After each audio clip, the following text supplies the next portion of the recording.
안녕하십니까. 내 마음의 고백의 박동규입니다.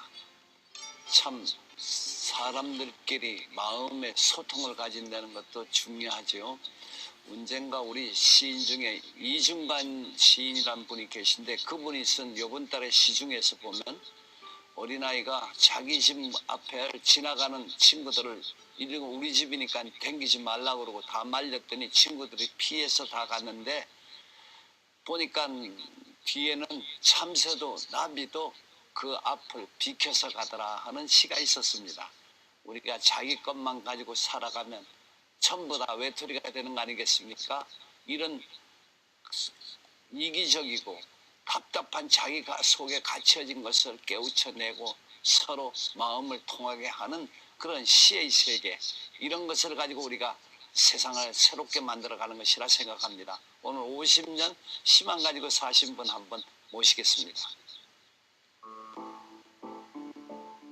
계절이 오고 가는 것도 느낄 수 없을 정도로 숨가쁜 일상을 살고 있는 현대인들.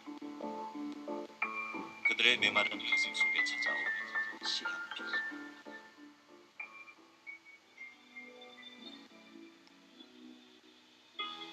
들 끝에서 조그만 나비 한 마리가 날아왔다.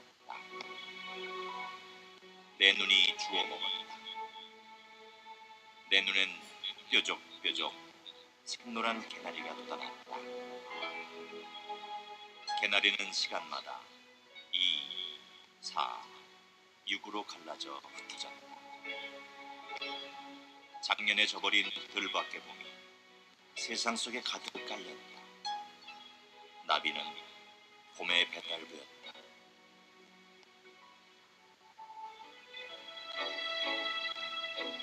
봄처럼 따뜻한 삶의 향기를 마음까지 전해주는 시인 김지향. 1956년 시집 병시를 발간하며 시인으로 정식 데뷔. 지금까지 50여 년 넘게 활동하고 있는 그녀는 세월에 녹슬지 않는 예민한 감성을 바탕으로 늘 새로운 시에 도전하며 독특한 시 세계를 구축하고 있는 우리나라 대표적 여류 시인이다.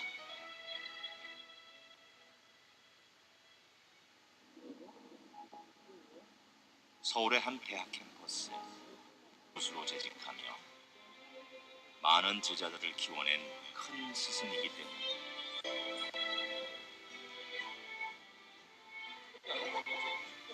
시인 김지향은 젊은 날 많은 시간을 보낸 이곳을 종종 찾아 반가운 얼굴들을 만난다.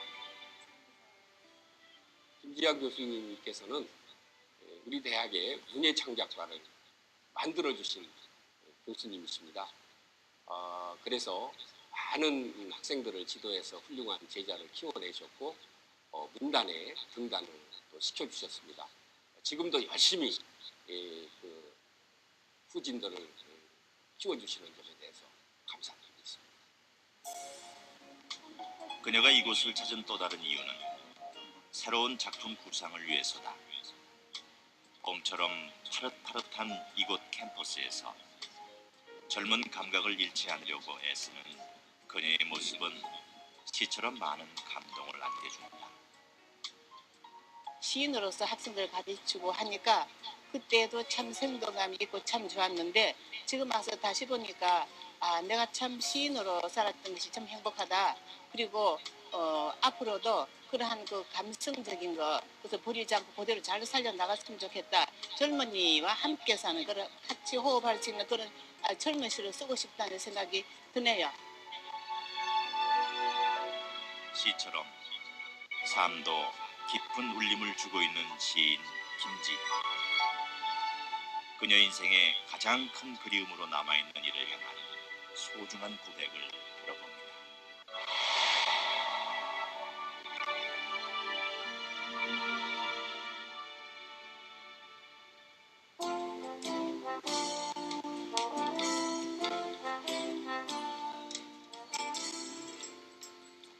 안녕하십니까.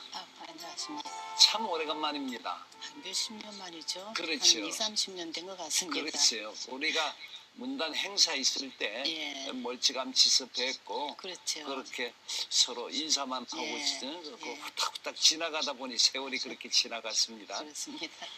안 그래도 옛날에 나는 우리 김지향 선생 그러면 제일 먼저 생각나는 게 예.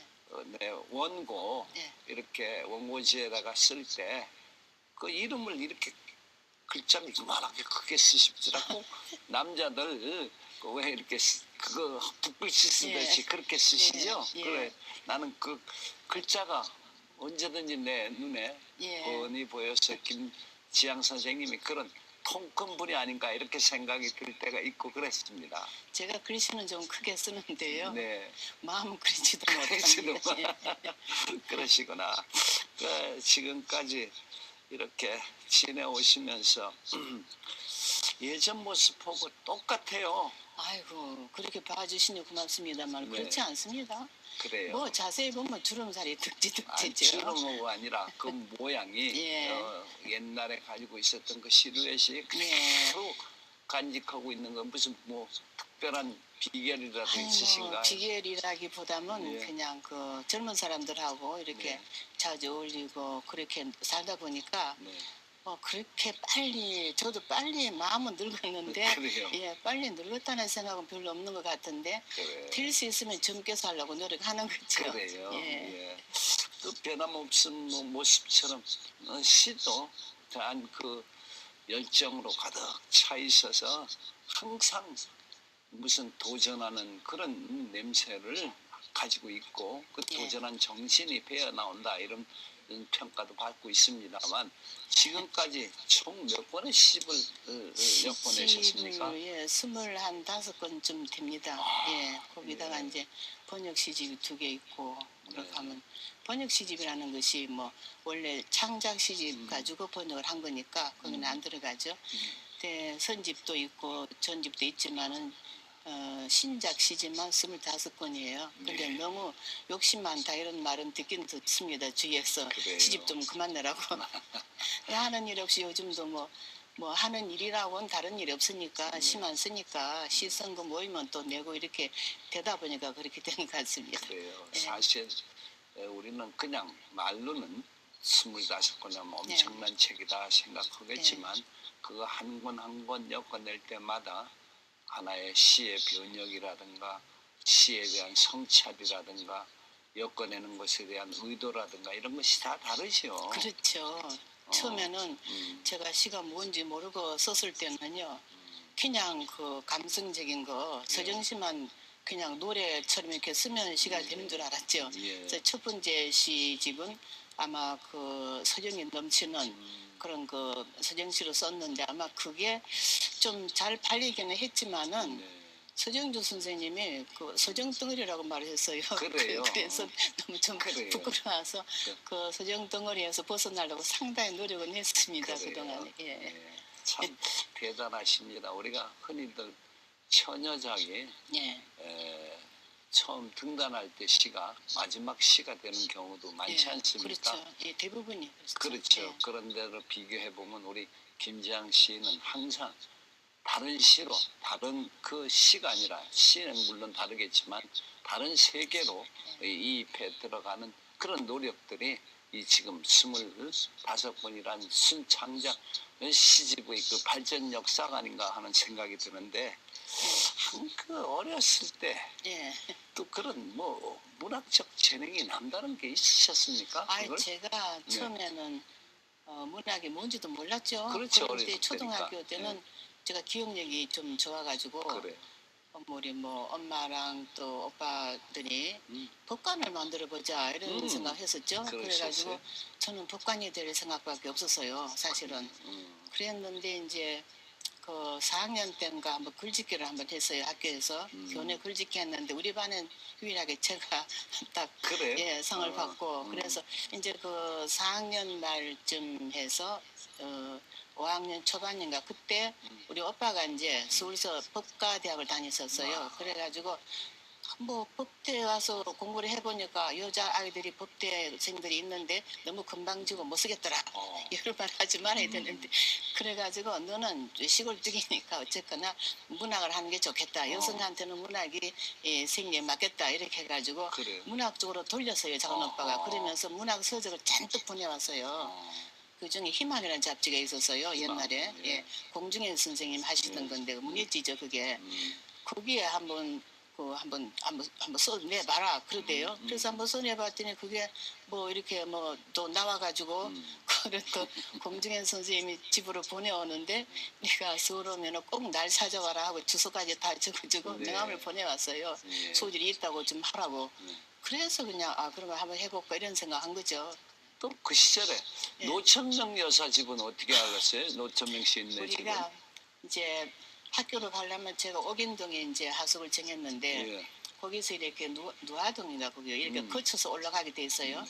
이렇게 지나가다 보니까 문패가 네. 노천명 크게 한자로 노천명 이렇게 써 있어요. 근데 우리가 교과서에 본 노천명 선생은 국분밖에 없는 줄 알거든요. 또 그렇죠. 다른 노천명이 있는 줄 몰랐거든요. 그렇죠. 그래서 그걸 너무 호기심을 이렇게 들여다봤어요. 들여다보니까 아주 뭐 참 디귿자형 집인데 바로 그 대문 앞에 장독이 지금도 하네요. 반짝반짝한 장독대가 있고 그 맞은편에 또 이렇게 딱 문 이렇게 고리 걸어놓은 방이 또 있고 그래서 야 참 집이 참 재밌다 하고 그런데 뒤에서 누구야? 돌아보니까 저 우리가 잡지에서 본 노천명 선생 이마가 이렇게 넓고 그렇지. 삼각형 눈만 이만큼 크잖아요. 그런 분이 딱 서 계세요. 네가 시를 공부하는지 모르겠는데 시를 공부하니까 날 만났겠는데 그렇지 않으면 내 집을 지나가도 흥미도 없을 텐데 관심 가지고 본 것 같으면 네가 아마 시를 공부할 모양인데 시를 가르치는 선생님이 계시냐 안 계십니다. 그래 그러면 우리 집에 자주 놀러 와라. 그래. 예, 그러고 뭐 문단 얘기 이렇게 저렇게 그렇지. 해주시고 예, 그 길로 그 집을 자주 갔어요. 아주 친하게 지냈습니다. 그분. 그래요? 예. 대학 때 제 집에도 자주 오시지 않았습니까? 그랬죠. 박모 선생 발이 만나뵈려고. 닳도록 갔습니다. 예. 그 얘기를 할까요? 예. 그 우리 시간표에 보면 예.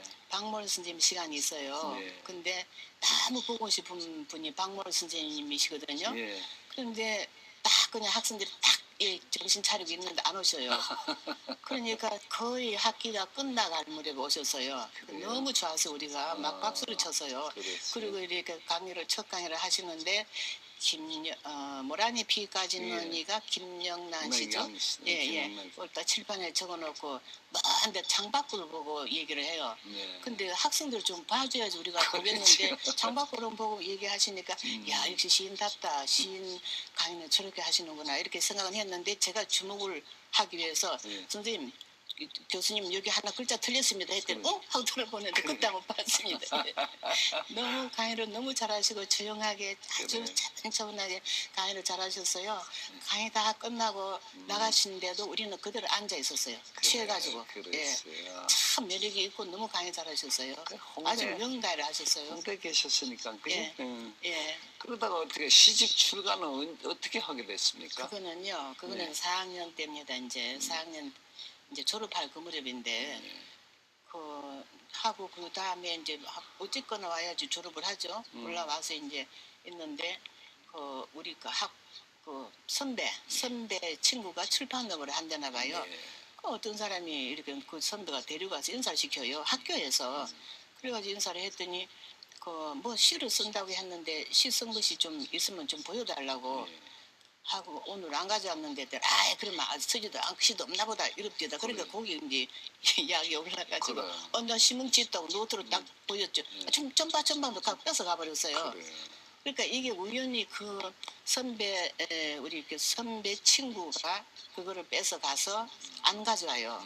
안 가져오고 그 사람이 그냥 졸업할 그 무렵에 가서 시집을 만들어 가지고 그것도 이제 내가 저기 경찰 선생님이 있는데 청동다방에 가 있을 때 그걸로 가져왔어요 시집을. 예. 그리고 이렇게 펼쳐보니까 시집은 잘 때는 김영호 선생님 선물을 딱 받아가지고. 그래요? 예.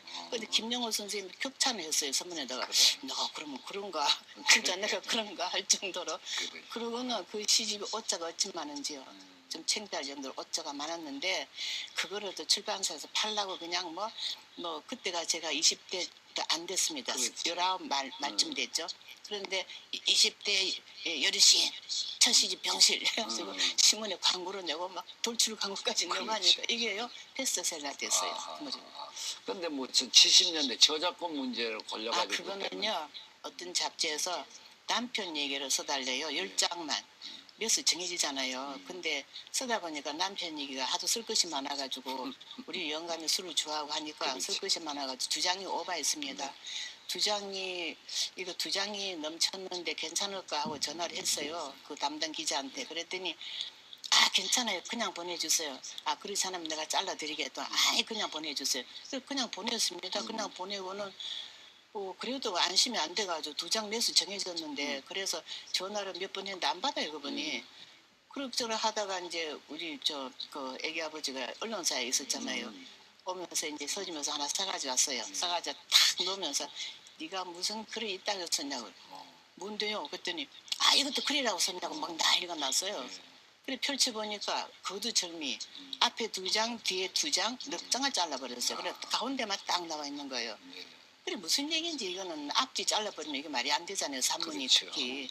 그래서 그 이튿날 내가 막 전화를 하고 막 그랬더니 그 담당 기자가 자르는 거는 편집자 권한인데 저자가 온 것만 보냈으면 될 것이지 무슨 그렇게 야단이냐고 이래요. 거기 그냥 내가 화가 불끈 났어요. 진짜 정말 저작권이 어디 있는가 한번 찾아볼까 하면서 그렇죠. 택시 타고 갔어요. 그러면 그 내원고 좀 찾아내라. 그러니까 서랍을 열고 찾아냈습니다. 찾아내가지고 보니까요 시꺼먼 그 있잖아요. 사인펜으로 딱 이렇게 넉 장을 긁어놨어요. 이게 말이 되냐고 읽어봐라. 왜 이렇게 잘랐지 그래요. 그러면 이거를 그 5대 신문에다가 사과문을 내라. 제가 그랬어요. 그러니까 그리고 일주일 내가 기한을 준다. 그러고 왔어요. 근데 일주일 동안 아무데도 안 나와요. 그 다음에 이제 내용 증명 보냈죠. 아무 소리가 없어요. 그 다음에 영등포 지청에다 내용 증명 냈습니다. 내고 고발장을 냈죠. 그랬더니 그 이튿날 경향신문에 딱 났어요. 이게. 한바탕 떠들었죠. 그렇죠. 그랬는데 예총에서 하고 여러 단체에서 그때 제가 6단체에 속해 있었잖아요. 다 성명서를 내지 않았어요. 영등포 지청으로. 이거는 저작권의 문제인데 우리가 저작권을 이번에 정말 강화해야 되겠다. 그렇죠. 그렇게 해서 이겼어요. 그래. 예, 그랬는데 뭐 이기고 지고 없죠, 그렇죠? 그렇죠. 그다음에 우리 이제 영감 불러가지고 사과를 하고 막 이렇게 잔뜩 그냥 술 먹이고 그분 술 좋아하니까. 그래서 합의해서 도장 찍고 그래서요. 그래 끝났으니까. 그래서 우리가 어찌 보면 저작권에 이제 자리 잡게 되는 하나의 단계 속에 그런 사건들이 끼지 않았는데 서울 한양여대로 가시지 않았습니까? 그래서 그 다음에 그 언론사 그 월급 가지고 아이 기르면서 못 살겠더라고요. 그래서 내가 아무래도 좀 저 학교 쪽으로 가야 되겠다. 그냥 생활 전선에 나서야 되겠다. 그래가지고 석사를 했어요. 그 무렵에 이 저작권 사건이 있을 때 단국대학에서 석사를 하면서 강의를 했어요. 그리고 그쪽에 이제 전임 자리에 있어서 서류를 낸 형편이거든요. 근데 이것 때문에 안 됐어요. 신문에 막 떠드는 바람에 보류됐어요.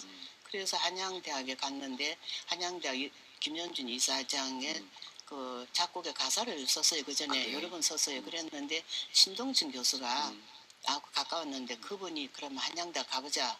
따라가서 그 이제 사모님하고 있는 데서 얘기를 했더니 그런 사람 내가 봤지 뭐 버리는 사람 있으면 받는 사람이 반드시 있게 되니까 내가 봤지. 학교 있겠냐? 예, 있겠습니다. 했더니 한양여대로 보냈어요. 그래요. 그래. 이제 참 쉽게 됐어요. 저는. 거기서 이제 정년 퇴임하시고 그렇게 나왔는데 이렇게 길게 시와 함께 살아오는 동안 내가 정말로 어떻게 이게 시를 놓지 않고 이 시의 길 속에서 내 일상적인 삶의 모든 것을 초점을 맞춰서 살게 해줬다 하는 그런 이야기, 그런 아주 고마운 사람과의 관계를 우리가 한번 그림을 통해서 보시겠습니다.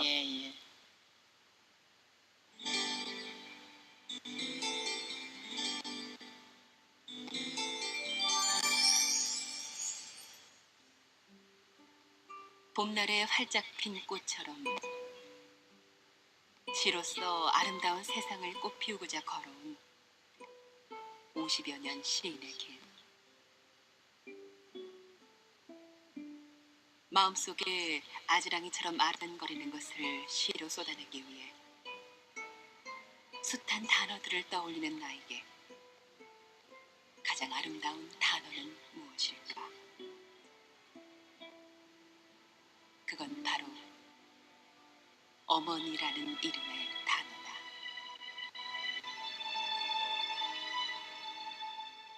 해마다 페랭이 꽃을 수놓으며 단아한 모습을 잃지 않았던 나의 어머니 김두수. 하지만 그녀의 삶은 꽃처럼 아름답지 않았다. 무명투사였던 아버지의 죽음으로 사남매를 홀로 돌봐야 하는 고단한 세월. 게다가 막내딸인 난 어머니에게 가시같이 아픈 존재였다. 태어난 지 10하루 만에 구사일생으로 목숨을 건졌지만 걸핏하면 병치레로 알아놓는 병약한 딸이었기 때문이다.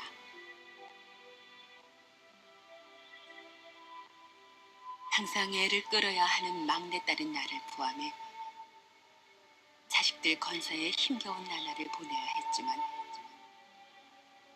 어머니는 동네 꾸준히를 도맡아 하며 넉넉지 못한 살림에도 이웃집 아이들의 학비를 선뜻 내놓으셨다. 심은 대로 거둔다고 자신의 선행이 자식들에게 복으로 가기를 바라는 마음이었으리라. 그러나 난 꽃보다 아름다운 마음씨를 가진 어머니의 마음을 갈기갈기 찢어놓았다. 6.25 전쟁으로 하루하루가 불안해지자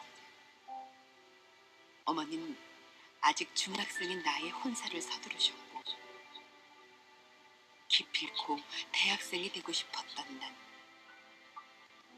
부산 오빠집으로 가출 아닌 가출을 감해가고 만 것이다. 짐 싸서 떠나는 날 보고 너무 놀란 나머지 코피까지 쏟으며 내가 자식을 잘못 키웠다 흐느껴 오신 어머니. 하지만 난 냉정히 떠났고 2년 후 대학생이 되어서야 어머니를 찾아뵈었다.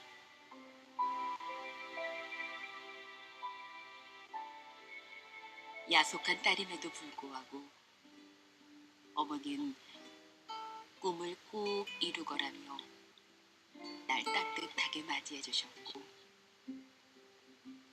내가 어머니의 격려대로 시인의 꿈을 이룬 지 얼마 후 어머니는 병으로 호련히 세상을 떠나셨다.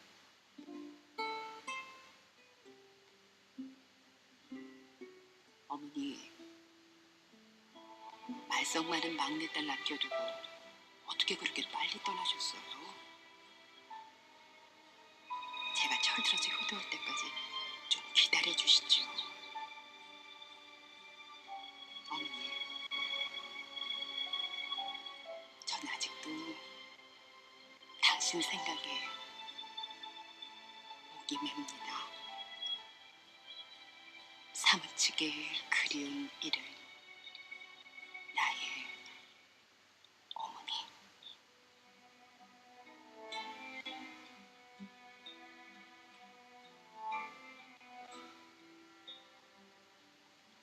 어머니가 막내딸을 그렇게 태어나서 그렇게 아프셨다고요?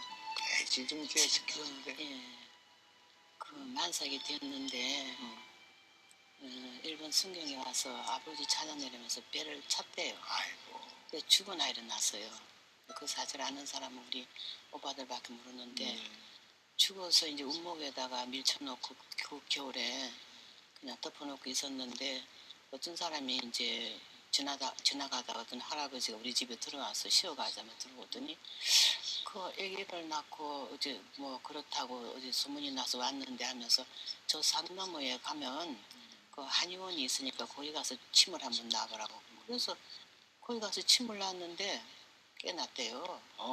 예, 그러니까 처음에 나와서 물 차면 물 이렇게 한번 넘기잖아요. 그것도 안 하고 뭐 울지도 않고 그냥 그 숨만 이렇게 붙어 있어가지고 눈도 안 뜨고 딱 뻗은 나인데 그래가지고 이제 침을 발가락 끝에서 뒤에 그 여기 뒤꼭지에 급소까지 침을 놓으니까 근데 울었답니다. 울고 이제 처음으로 이제 물 한 스푼 쫓고 이렇게 넣으니까 삼키고 또 엄마도 같이 울었다 하잖아요. 그래서 그렇게 그것이 열하루 됐습니다. 열하루 만에 살아난 아이니까 엄마가 진짜 애지중지했겠죠. 그런데다가 이게 애가 크지도 않고 계속 뭐 아프니까 병치레하고 이러니까 뭐 또 초등학교 다닐 때도 나이 많은 아이들하고 다니니까 이게 뭐 오리길을 걸어가야 되는데 신발도 벗고 걸어가도 못 따라가는데 갔다가 오면 또 아프고 일주일 학교 가면 일주일 또 아프고 아플 때마다 제가 기억하는 건요. 엄마가 딱 이렇게 안고 있어야 돼요. 안고 있으면 나니까 늘 엄마가 내가 다 날 때까지 밤을 안고 세웠어요. 그래요. 예. 아버지는 언제 돌아가셨어요, 그럼? 아버지는 제가 기억을 못 하는데 이렇게 배밀이 하잖아요. 아기 때. 그때 한번 이렇게 사람들이 우리 집 와서 막 이렇게 둘러앉았어요. 그런데 이렇게 오라고 손뼉 치니까 맨 그 딱 바로 앉은 그분이 내 이제 내 아기 눈에는 좀 나이가 들어 보이는 분인데 우리 오빠하고 똑같이 생겼어요. 그래도 오라고 이렇게 요쪽 했는데 손짓을 했는데 안 가고 이제 언니한테는 백 돌아간 적이 있는데 그분이 아빠래요. 그러니까 아버지는 내가 기억을 못해요. 예, 아버지는 그러니까 이제 늦게 오셔가지고 병이 짙어서 오셔서 돌아가신 것 같아요. 예, 예. 어머니는 그러면 그래 왜 그럼 그때 뭘 하고 어떻게 살림을 꾸려나가시면서 그렇게 남도 도우시고 그러셨어요? 예. 그래? 근데 우리 어머니가 이제 우리 여갓집이 잘 살았어요. 그러니까 이제 아버지 돌아가시니까 아버지 몫으로 둔 거 그거 이제 좀 유산이라고 해서 받고 그 계속해서 이제 할머니가 좀 외갓집에서 도와드리고 했나 봐요. 근데 그거 가지고는 안 되죠, 그렇죠? 그런데 이제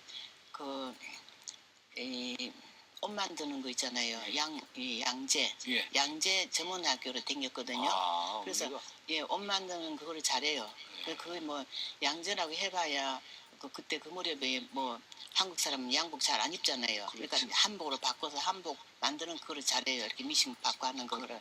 그런 옷을 계속 만들었고 우리 이제 큰오빠를 중학교밖에 안 시키고 중학교 6년만 시키고는 양복 기술 가르쳐 가지고 그 양복점을 이렇게 하도록 하고 그렇게 했는데 이제 또 농사도 지었어요. 농사 짓는데 그 시골에서는 다 거의 농사 짓잖아요, 그렇죠? 농사 지으면서 이제 뭐 그 남북에는 그래도 잘 사는 편이었어요. 그래요. 그러다가 뭐 얼마나 우리 엄마가 이렇게 뭐 남 돕는 걸 많이 하는지 뭐 이런 얘기 해야 되는지 모르겠는데 뭐 마을에 무슨 조상이 생기면요 제일 먼저 달려가요. 제일 먼저 달려가서 그거 이제 처음 이렇게 염하는 거 다 하고 예 그건 남자도 못하는 일다 다 하고 상계들하고 앉아서 이제 그 초상 치르는 그 순서도 다 가르쳐주고 그렇게 하고 뭐 그것뿐 아니에요. 그리고 마을에서 아이들이 그 전에 모두 다 가난하잖아요. 월사금이랑 있잖아요 옛날에. 그걸 못 내면 우리 집으로 달려와요. 그럼 엄마가 반드시 다 해결해줘야 잠을 자는 거예요. 그리고는 뭐 아이들한테 옷까지 내 입은 옷까지 다 벗겨준 거는 뭐 수도 없이 많아요. 그렇죠. 예, 늘 그렇게 하니까. 위협심이 강하신 분이었나 보다. 그죠? 하여튼 그렇죠. 그렇죠.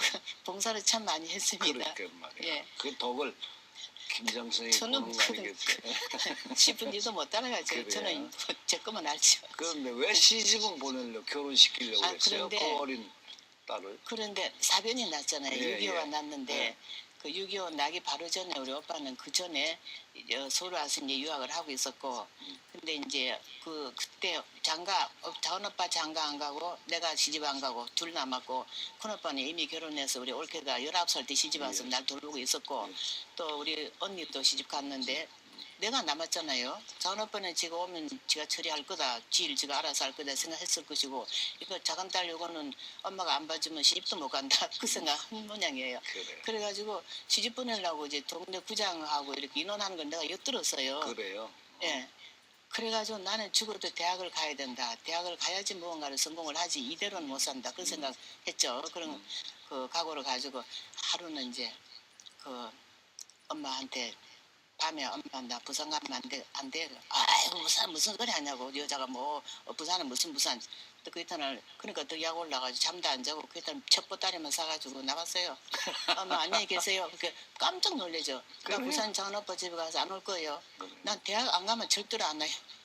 그러고 가는데 뒤에 따라 나오다가 불로 다 안 돌아보니까 엄마가 그리고 한번 저기 가서 돌아보니까 커피를 쏟았어요. 예, 그리고 얼마나 내가 속상하지. 아이고 내가 딸 잘못 키웠구나. 그래. 그 잊혀지지 않으시겠다. 예, 그죠? 그게 이제 가슴이 와닿았죠. 그렇지. 가슴이 그 아주. 모윤승 여사는 어떻게 해서 근데 어머니가 예, 아세요? 그거는 그걸? 이제 그 다음에 내가 이제 시집을 낸 뒤에 이제 갔잖아요. 또 예, 울산에 집에. 이사 갔을 때 가니까 엄마가 네가 그때 한 몇 년, 2년이나 좀 2년 지났나요? 2년 지났죠. 예, 예, 예. 4학년 졸업할 그 무렵에 냈으니까. 그랬더니 엄마가 네가 이제 그 성공하는 길로 들어서거나 네가 하고 싶은 실업소송이 참 잘 됐다. 예. 역시 말은 낳아서 제주도로 보내라고 그러고 사람은 낳으면 서울로 보내라고 했단다. 그리고 사람은 꿈이 없으면 시체가 같단다. 너 꿈을 참 잘 가졌다. 근데 너 꿈을 반드시 그거는 이루어서 끝까지 밀고 나가야 된다. 그렇게 말씀하셨고 또 이제 그 시인으로서 모윤숙 씨가 서울에 살고 있으니까 네. 네가 시인으로 그 데뷔를 했고 그 꿈을 가지고 나간다면 반드시 모윤숙 선생을 한번 만나봐라 그런 얘기를 했어요. 어머니가 어떻게 모윤숙? 모윤숙을 아는가 봐요. 예. 그리고 우리가 이제 잠이 안 오면 맨날 이게 바느질 또 술을 잘 나요. 그렇지. 페랭이 꽃수 그거를 밤만 되면 그거를 넣으면서 머리맡에서 이렇게 자전거도 불러주고 노래도 그렇지. 뭐 해주고 또 얘기도 들려주는데 뭐 삼국유서, 삼국사기 이런 거 다 그렇지. 알거든요. 그리고는 이제 소설도 많이 읽어가지고 다 아는데 꼭 이광수의 무정하고 유정 그 두 가지 얘기만 하는데요. 그 정림이라는 사람이 거기 주인공 나오는 게 있잖아요. 정림이가 다 그 어느 집 담 밑으로 이렇게 걸어갈 때 봄바람이 살랑살랑 이렇게 하면서 그 소리 들으면서 잠 자는 거예요. 그 사건이 하도 유명하니까 그렇죠. 그 머리에 내가 그거 다 아는 것 같아요. 그래요. 예. 참 어머니가 돌아가실 때 참 예. 가슴 아프게도 임종도 못 보셨다며. 그래서 저는 이제 계속 이제 서울에 이제 하숙을 하고 있었는데 하숙을 하면 10년을 한 것 같아요. 그래요. 하고 있는데 이제 뭐 문화 활동을 이제 본격적으로 하게 되니까 집에도 자주 못 가고 하는데 그 바로 전에 또 한번 갔습니다. 가니까 여름에 갔는데 어머니가 아프셨어요. 그런데 야 너는 빨리 서울로 가라. 나는 이거 몸살이다. 근데 좀 이상한데 자꾸 그렇게 해서 그냥 또 올라갔어요. 그러고 난 뒤에 이제 한 몇 달 지났는데 울산 가서 한 10년 더 살고 가신 것 같아요. 예. 그런데 몇 달 지난 뒤에 전보가 왔어요. 보니까 어머니가 위독하다 이렇게 왔어요. 전보가. 그래요. 그래 그 반차 타고 내려갔는데 이미 장례를 치렀었어요. 그러니까 그 우리 조카가 정거장 기차역까지 나와서 날 태워가지고 가면서 아이고 막내딸 얼마나 찾았는데 막내딸 왔나 그것만 자꾸 아이고. 물어봤다. 그러니까 내가 막 목이 탁 메이는 거예요. 그래. 그래서 거기 딱 들어갔는데 빈소가 있어가지고 거기서 내가 정신을 잃었어요. 기절했다 그랬거든. 예. 그래서 그게 가슴이 이제는. 세상에 어머니 생각이 가장 많이 나시죠? 그래도 어떨 때 그래서 예, 생각이 많이 나십니까? 그러니까 내가 어려운 때 그래. 엄마 생각 제일 많이 나고 엄마가 있으면 내가 이렇게 어렵지 않을 텐데 그래. 그러시죠. 엄마 얘기 안 해야 돼. 그래. 눈물 자, 나지? 우리 세월이 흐를수록 저도 어머니 보고 싶을 때가 한두 번이 아닙니다만 그렇죠. 예. 그래 지금 오늘 우리가 이렇게 긴 세월 동안 내가 있게 한 어머니의 공 어머니가 또 위해서 지켜봐 주신 것을 생각해 가면서 여기 어머니 계시다고 생각하시고 어머니로 시작하는 어머니에 대한 고백의 이야기를 한번 펼쳐주시겠습니까? 아휴 뭐 목이 메이고 이렇게 또 눈물 나고 하니까 얘기는 잘 안 되는데 엄마가 어쩌다가 막내를 그렇게 딱 그렇게 만나지도 못하고 가셨는지 엄마도 안 됐지만 나도 이 세상 살면서 오늘까지 엄마를 한 번도 잊어버린 적이 없어요. 엄마는 지금 하늘나라 가 계시겠지만 이제 이 딸이 이렇게 엄마 나이처럼 이렇게 늙었는데 엄마가 아직도 하늘나라에서 나를 내려다보면서 도와주실 줄 믿는데 엄마 끝까지 도와주셔야 됩니다. 그리고 이제는 뭐 다른 걱정은 없어요. 이제 아이들 다 자라서 직장 다 가지고 있고 또 나도 얼마나 더 살지 모르지만은 때때로 엄마를 그전에는 꿈도 꾸지만은 한 번은 참 좋은 꿈을 꾸고는 엄마를 이제 걱정 안 하기로 했어요. 그러니까 엄마 이제 이 딸을 이제 더 이상 생각하지 마시고 그냥 편안하게 잘 계시면 좋겠습니다. 언젠가는 나도 그곳에 가면 만나서 또 옛날 얘기하고 생시처럼 살았으면 싶습니다. 어머니 그동안에 날 도와주시고 키워주신 은혜 평생 잊지 않고 너무 고맙게 생각합니다. 감사합니다, 엄마.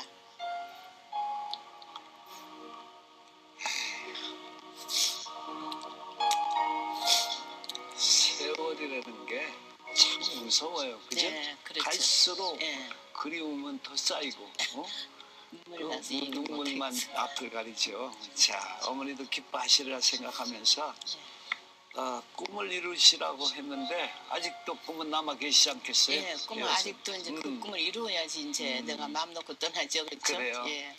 뭐 해보고 싶으세요 이제는?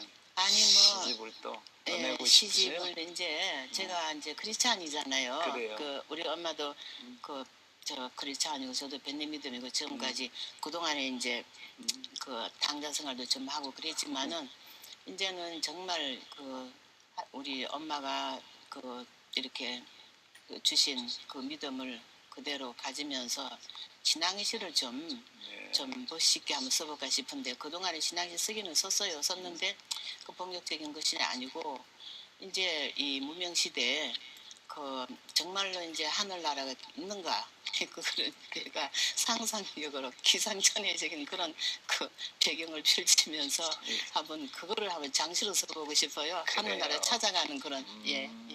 근데 지금 아이고 꼭 앞으로 예. 신앙시의 깊은 세계를 예. 우리들에게 보여주길 바랍니다. 예, 감사합니다. 예. 오늘 김지향 시인의 고백처럼 우리가 어머니 돌아가시는 거 보지도 못한 그 안타까움 속에서 눈물로밖에 우리가 지낼 수 없지만 엄마라는 소리와 어머니라는 소리의 그 간격이 다르지 않겠습니까? 그 간격처럼 우리가 누구에게나 엄마처럼 이렇게 가슴 서로 열어놓고 살 수 있는 그런 세계를 꿈꾸는 것이 얼마나 훌륭한 것인가 다시 한번 생각합니다. 다음 이 시간 다시 뵙겠습니다. 안녕히 계십시오.